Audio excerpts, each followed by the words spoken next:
ಯಡಿಯೂರಪ್ಪನವರ ಹಿಂದೆ ಬೆನ್ನೆಲುಬಾಗಿ ನಿಂತಿದ್ದ ಬಸವರಾಜ ಬೊಮ್ಮಾಯಿ ಕರ್ನಾಟಕದ 30ನೇ ಸಿಎಂ ಆಗಿದ್ದಾರೆ. ಮೊದಲ ದಿನವೇ ಒಂದಷ್ಟು ಜನಪರ ಘೋಷಣೆಯನ್ನ ಮಾಡಿ ಸೈ ಅನ್ಸ್ಕೊಂಡಿದ್ದಾರೆ. ಹಾಗಂತ ಬೊಮ್ಮಾಯಿ ಸುಮ್ಮನೆ ಕೂರಂಗಿಲ್ಲ. ಸಾಲು ಸಾಲು ಸವಾಲುಗಳು ಈಗಾಗಲೇ ಬೊಮ್ಮಾಯಿ ಬೆನ್ನತ್ತಿವೆ.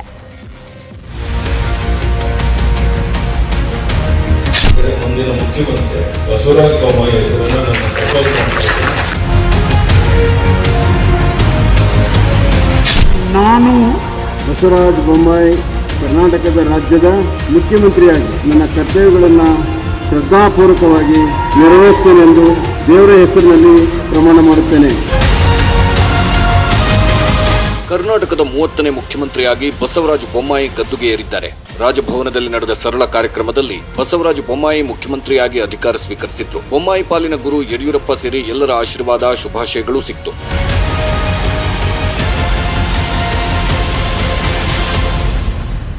ಬೊಮ್ಮಾಯಿ ಪದಗ್ರಹಣ ಆಗ್ತಿದ್ದಂತೆ ವಿಧಾನಸೌಧದಲ್ಲಿ ಹಂಗಾಮಿ ಮುಖ್ಯಮಂತ್ರಿ ಯಡಿಯೂರಪ್ಪ ನಾಮಫಲಕ ಕೆಳಗಿಳಿಯಿತು. ಬಸವರಾಜ ಬೊಮ್ಮಾಯಿ ಮುಖ್ಯಮಂತ್ರಿಗಳು ಎಂಬ ನಾಮಫಲಕ ಮೇಲೇರಿತು. ರಾಜಭವನದಿಂದ ಸೀದಾ ವಿಧಾನಸೌಧಕ್ಕೆ ಬಂದ ಬೊಮ್ಮಾಯಿ ಶಕ್ತಿಸೌಧದಲ್ಲಿ ಅಧಿಕಾರಿಗಳ ಸಭೆ ನಡೆಸಿದ್ರು. ಜೊತೆಗೆ ಒಂದಷ್ಟು ಜನಪರ ಘೋಷಣೆಗಳನ್ನು ಮಾಡಿದ್ರು.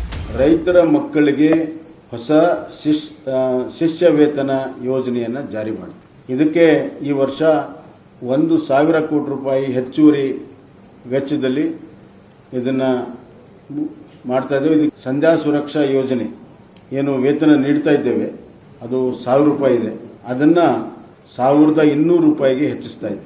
ವಿಧವಾ ವೇತನ ಈಗ ಹಾಲಿ ನೀಡುತ್ತಿರುವಂತಹ ವಿಧವಾ ವೇತನ 600 ರೂಪಾಯಿ ಇದೆ, ಅದನ್ನು 800ಕ್ಕೆ ಹೆಚ್ಚಿಗೆ ಮಾಡ್ತಾ ಇದ್ದೇವೆ. ಅಂಗವಿಕಲರ ವೇತನಡಿಯಲ್ಲಿ ಅದು 600 ರೂಪಾಯಿ ಕೊಡ್ತಾ ಇದ್ದೇವೆ, ಅದು 800 ರೂಪಾಯಿಗೆ ಹೆಚ್ಚಿಗೆ ಮಾಡ್ತಾ ಇದ್ದೇವೆ. ಫೈಲ್ ಕ್ಲಿಯರೆನ್ಸ್ ಡ್ರೈವ್ ಅನ್ನು ಮಾಡಬೇಕನ್ನುವಂತ ತೀರ್ಮಾನ ಮಾಡಿದ್ದೇವೆ. 15 ದಿವಸ ಒಳಗಡೆನೆ ಏನೇ ಮಾಡಿದರೂ ನಡೀತದೆ ಅನ್ನುವಂಥ ಮನೋಭಾವನೆ ಆಗಲಿ, ಹಿಂದಿಯಲ್ಲಿ ಚಲ್ತಾ ಹೈ ಆಟಿಟ್ಯೂಡ್ ಅಂತ ಏನಿದೆ ಅದು ನಾವು ಸಹಿಸೋದಿಲ್ಲ ಅನ್ನುವಂಥ ಮಾತನ್ನು ಕೂಡ ಹೇಳಿದೆ. ಅಧಿಕಾರಿಗಳು ಇನ್ನು ಮುಂದೆ ಮಾರ್ಚ್ 31 ಒಳಗಡೆ ನಿಮ್ಮ ಎಲ್ಲ ಇಲಾಖೆಯಲ್ಲಿ ಅನ್ನೆಸೆಸರಿ ಎಕ್ಸ್ಪೆಂಡಿಚರ್ನ ಕಡಿಮೆ ಮಾಡಬೇಕು, ಕನಿಷ್ಠ 5% ಆದರೂ ನೀವು ಕಡಿಮೆ ಮಾಡಬೇಕು. ಮುಖ್ಯಮಂತ್ರಿ ಆಗ್ತಿದ್ದಂತೆ ಬಸವರಾಜ ಬೊಮ್ಮಾಯಿ ಒಂದಷ್ಟು ಜನಪರ ಘೋಷಣೆ ಮಾಡಿದ್ದಾರೆ. ಅಧಿಕಾರಿಗಳಿಗೆ ಆಡಳಿತಕ್ಕೆ ಚುರುಕು ಮುಟ್ಟಿಸುವ ಕೆಲಸ ಮಾಡಿದ್ದಾರೆ. ಮುಂದೇನೋ ಇದೇ ವೇಗ ಇರುತ್ತೋ ಇಲ್ವೋ ಗೊತ್ತಿಲ್ಲ, ಆದರೆ ಬೊಮ್ಮಾಯಿ ಅವರ ಮುಂದೆ 108 ಸವಾಲುಗಳಿವೆ. ಸರ್ಕಾರ ಮಂತ್ರಿಮಂಡಲ ರಚನೆಯೇ ದೊಡ್ಡ ಸವಾಲಾಗಿದೆ. ಮಂತ್ರಿಮಂಡಲ ರಚನೆ ವೇಳೆ ಉಂಟಾಗುವ ಭಿನ್ನಮತ ಶಮನ ಮಾಡಬೇಕಿದೆ. ಎಲ್ಲಾ ವಲಸಿಗ ಶಾಸಕರಿಗೆ ಸಚಿವಗಿರಿ ನೀಡುವ ಅನಿವಾರ್ಯತೆ ಇದೆ. ಅತೃಪ್ತ ವಲಸಿಗ ಶಾಸಕರ ಮನವೊಲಿಕೆ ಮಾಡಬೇಕು. ಬಿಎಸ್ವೈ ವಿರೋಧಿ ಬಣವನ್ನ ಒಂದುಗೂಡಿಸಬೇಕು. ಪಕ್ಷದಲ್ಲಿರುವ ಒಡಕುಗಳನ್ನೆಲ್ಲ ದೂರ ಮಾಡಬೇಕು. ಸಿಂದಗಿ ಹಾನಗಲ್ ವಿಧಾನಸಭೆ ಉಪಚುನಾವಣೆ ಗೆಲ್ಲಬೇಕು. 2023ರ ಚುನಾವಣೆ ವೇಳೆಗೆ ಸರ್ಕಾರದ ಇಮೇಜ್ ಹೆಚ್ಚಿಸಬೇಕು. ಮುಂದಿನ ಸ್ಥಳೀಯ ಸಂಸ್ಥೆ ಚುನಾವಣೆಗಳನ್ನ ಗೆಲ್ಲಿಸಬೇಕು. ಇರುವ ಕಡಿಮೆ ಸಮಯದಲ್ಲೇ ಪಕ್ಷವನ್ನ ಕಟ್ಟಿ ಬೆಳೆಸಬೇಕು. ಯಡಿಯೂರಪ್ಪ ಆಪ್ತ ಎಂಬ ಆರೋಪಕ್ಕೆ ತುತ್ತಾಗಬಾರದು. ಬಿಎಸ್ವೈ ಕುಟುಂಬದ ವಿರುದ್ಧದ ಆರೋಪಕ್ಕೆ ಉತ್ತರ ಜನರ ಮುಂದಿಡಬೇಕು.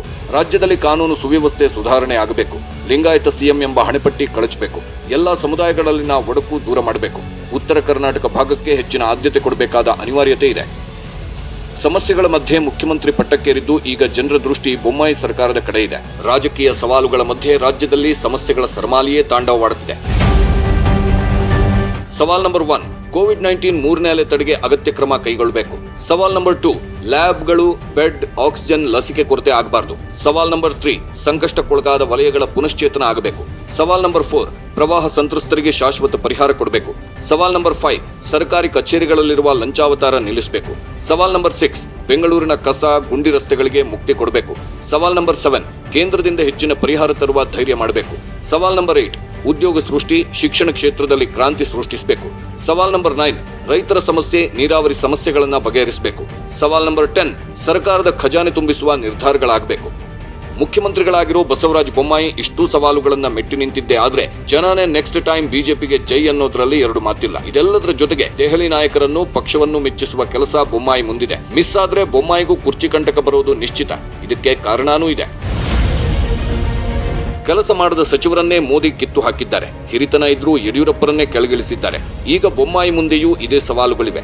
ದೆಹಲಿ ನಾಯಕರು ಸಂಘದ ನಂಬಿಕೆ ಉಳಿಸಿಕೊಳ್ಬೇಕು. ಮೋದಿ, ಅಮಿತ್ ಶಾ ಮೆಚ್ಚೋ ರೀತಿಯ ಕೆಲಸ ಮಾಡಬೇಕು. ದಕ್ಷಿಣ ಭಾರತ ಸಾಮ್ರಾಜ್ಯ ವಿಸ್ತರಣೆಗೆ ಸಾಥ್ ಕೊಡಬೇಕು. ಮುಂಬರುವ ಸ್ಥಳೀಯ ಸಂಸ್ಥೆ ಚುನಾವಣೆಗಳನ್ನ ಗೆಲ್ಲಿಸಬೇಕು. 2023ಕ್ಕೆ ಮತ್ತೆ ಬಿಜೆಪಿಗೆ ಅಧಿಕಾರದ ಗದ್ದುಗೆ ಕೊಡಿಸಬೇಕು. ಇದ್ಯಾವುದು ಆಗದಿದ್ರೆ ಬೊಮ್ಮಾಯಿ ಕುರ್ಚಿನೂ ಸೇಫ್ ಅಲ್ಲ. ಇದೆಲ್ಲ ಬೊಮ್ಮಾಯಿ ಅವರಿಗೂ ಗೊತ್ತಿದೆ. ಸಾಮಾಜಿಕ ಜಾಲತಾಣಗಳಲ್ಲಿ ಈಗಾಗಲೇ ಯಡಿಯೂರಪ್ಪನವರ ಮುಖವಾಡದ ನಾಯಕರು ಅನ್ನೋ ಸುದ್ದಿಗಳು ಹರಿದಾಡ್ತಿವೆ. ಇದು ಬೊಮ್ಮಾಯಿ ಅವರ ಗಮನಕ್ಕೂ ಬಂದಿದ್ದು, ನಾನು ಯಾರಿಗೂ ರಬ್ಬರ್ ಸ್ಟ್ಯಾಂಪ್ ಆಗಿರಲ್ಲ ಅನ್ನೋ ಸಂದೇಶವನ್ನು ಕೊಟ್ಟಿದ್ದಾರೆ. ದಿಲ್ಲಿಗೆ ಹೋಗುವಂತದ್ದು ಪ್ರಧಾನಮಂತ್ರಿಗಳನ್ನ, ಗೃಹ ಸಚಿವರನ್ನ, ಡಿಫೆನ್ಸ್ ಮಂತ್ರಿಗಳನ್ನ, ನಡ್ಡಾಜಿ ಅವ್ರನ್ನ ಭೇಟಿಯಾಗಿ ನಾನು ಅವರಿಗೆ ಶುಭಾಶಯಗಳನ್ನು ಹೇಳುವಂಥ ಕೆಲಸಕ್ಕೆ ಹೋಗ್ತಾ ಇದ್ದೇನೆ. ತದನಂತರ ನಮ್ಮ ಪಕ್ಷದ ವರಿಷ್ಠರು ಎಲ್ಲರೂ ಕೂತ್ಕೊಂಡು ಸಚಿವ ಸಂಪುಟದ ವಿಸ್ತರಣೆ ಬಗ್ಗೆ ತೀರ್ಮಾನ ಮಾಡಿದ್ದಾರೆ. ಒಂದಂತೂ ಹೇಳ್ತೀನಿ, ನನ್ನ ಆಡಳಿತ ಜನಪರವಾಗಿರುವಂಥ ಒಂದು ಸ್ಟ್ಯಾಂಪನ್ನು ಕರ್ನಾಟಕದ ಇತಿಹಾಸದಲ್ಲಿ ಮೂಡಿಸ್ತೇನೆ. ದಕ್ಷ, ಪ್ರಾಮಾಣಿಕ, ಜನಪರ ಆಡಳಿತ ಇರಬೇಕು. ಹಿಂದುಳಿದವರಿರ್ಬೋದು, ದೀನ ದಲಿತರಿರ್ಬೋದು, ಮಹಿಳೆಯರಿರ್ಬೋದು, ರೈತರಿರ್ಬೋದು, ಕೂಲಿಕಾರರಿರ್ಬೋದು, ಅವರ ಪರವಾಗಿ ನಮ್ಮ ಸರ್ಕಾರ ಇದೆ ಅನ್ನುವಂಥ ಭಾವನೆಯನ್ನ ನಮ್ಮ ಆಡಳಿತದ ಪರಿಣಾಮಗಳಿಂದ ಗೊತ್ತಾಗ್ತದೆ, ರಿಸಲ್ಟಿಂದ ಗೊತ್ತಾಗ್ತದೆ. ಯಡಿಯೂರಪ್ಪನವರ ಆಶೀರ್ವಾದದಿಂದ ಸಿಎಂ ಆಗಿದ್ದೀನಿ, ಅವರೇ ನನ್ನ ಗುರುಗಳು ಅಂತ ಒಂದ್ ಕಡೆ ಹೇಳಿದ್ರು, ಯಾರಿಗೂ ರಬ್ಬರ್ ಸ್ಟ್ಯಾಂಪ್ ಆಗಿರಲ್ಲ ಅಂತಾನೂ ಸಂದೇಶ ಕೊಟ್ಟಿದ್ದಾರೆ. ಹೀಗಾಗಿನೇ ಮುಖ್ಯಮಂತ್ರಿ ಆಗಿರೋ ಬೊಮ್ಮಾಯಿಗೆ ಪ್ರಧಾನಿ ಮೋದಿ ಶುಭ ಹಾರೈಸಿದ್ರು.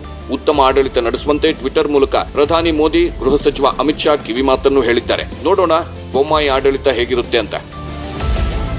Bureau report, news 18 Kannada.